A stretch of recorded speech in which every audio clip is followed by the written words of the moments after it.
This is breaking news from the Las Vegas Review-Journal, sponsored by Michael Gaughan's South Point Hotel, Casino, and Spa.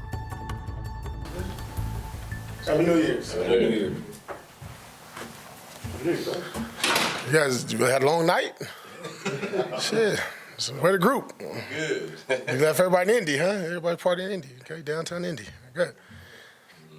AP, I know you said yesterday after the game, obviously you paid to play 17 games and coach 17 games, but what goes into that? I'm sure you've been on teams in your career, maybe where the last game of the regular season, you're out in the playoff hunt. Like, how do you actually instill that to where guys still give full effort on game day? Yeah, unless you plan on retiring and not playing in the NFL or coaching in the NFL, this is still on your resume. I think it's no different at any level, right? You always look at the last 4 or 5 games or 6 games of a season, how a team plays, how their coach, how that coach, and vice versa. So I think for us it's very important. It's still part of the process and evaluation. To be honest, and I think our guys take pride in playing football. I think they love football. I think we got guys here that love football. I think we got coaches here that want to coach and see our guys win. It's 2024. It's a new year. It's a great opportunity to go out with a bang at home, get our fan base excited for what's going to come in the future.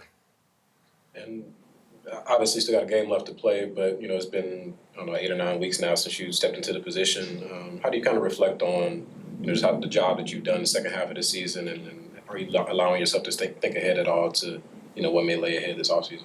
Yeah, no, I'm staying present to answer your last question. And then how do I evaluate myself? I think each and every week you've learned something new about myself. I've learned something new about myself. This is a game, regardless of how much you've played or been in. There's always something new that comes up that you have to adapt and adjust to. That's been a good part of the process of growing. Understanding players, coaches, the dynamic to maintain that at a high level each and every week, to bring it each and every week, and what that takes and what it looks like. I think that's something that, I'm going to reflect on and hopefully get better as I go along. Excuse me. At the end of the day, everything's going to be looked at in wins and losses. And I think that's fair, and that's what this business is about. I said that at the very beginning, right? It says production-based, and it's about wins and losses. But I do also think it's about what do you build in the foundation.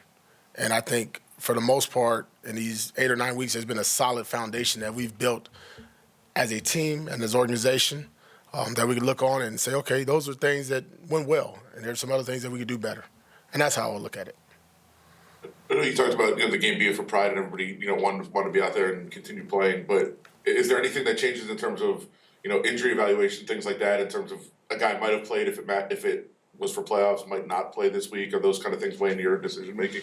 For not me, I'll be honest, that might be something that I need to talk to with Mr. Davis and Champ Kelly about. But for me, if you're healthy, you're ready to go, we play. You play, and that's the way I was raised in this game, and that's how I see the game. If you're able to play, you play. And you play at your fullest ability. And if we have guys that I feel are not doing it, then we'll remove them from the game and from practice and go with somebody that wants to play. But I don't see that being a problem. I haven't seen a 1-2 being an issue here with us. I guess a kind of similar question. Is there guys that you might not otherwise play that you want to evaluate for the future that you put out there? Like, is that things you can do now that you might not have been able to do otherwise? I'm sure that's up for conversation. I haven't put much thought into that one, though. No, sir. Not as of right now. Coach, there's a lot of similarities between life and football. Obviously, we're nearing the end of the season. What are some maybe lessons you hope the players themselves have learned or take from this season? Well, to look at adversity in the eye, don't blink, be together as a team, do it for one another, have love for the game, have some passion for the game, do it the right way, make it sound the right way, make it look the right way. I think our guys have really embraced each other over the last 8 weeks. I think our team overall has bonded well together and gotten to really understand what team really is. I mean, everybody talks about it. Every coach will come up here and give you their cliche and their layout and their PowerPoint about what team is. But what is it really? What does it look like? And I think hopefully these guys over the last 8 weeks have realized what we've done and what we're trying to do is just that. Is do it for one another and do it as a team. That's good. You've had I guess time to look at film now and think about it for 24 hours. The penalty that was called on Jack, is there? I mean, do you hear from the league? Is that something you? Yeah, I'm gonna stay away from. That's a lot of money. It's a lot of money, man. Look, they called it. Went against the Raiders, like I said last night. Don't make it close. right? Don't put us in that position where it's close enough where they have to call it. And their head coach did a good job. You saw right away he ran to the official and pointing something out and caught his attention. And a couple seconds later, the flag came out and it didn't go for the Raiders on that one. That was a bad play for us. Now that you had a chance to look at the film, third and one seemed like the yard that you guys couldn't pick up. Could you put your finger on what was going on with 3rd and 1? Yeah, just stay within who the Raiders are, right? Just convert the third downs. You can always go back and second guess a play call, but we've had a way that we wanted to do things, and sometimes just stay on script. All right. Cool. Have a good one. Same here. You've been watching breaking news from the Las Vegas Review-Journal, sponsored by Michael Gaughan's South Point Hotel, Casino, and Spa.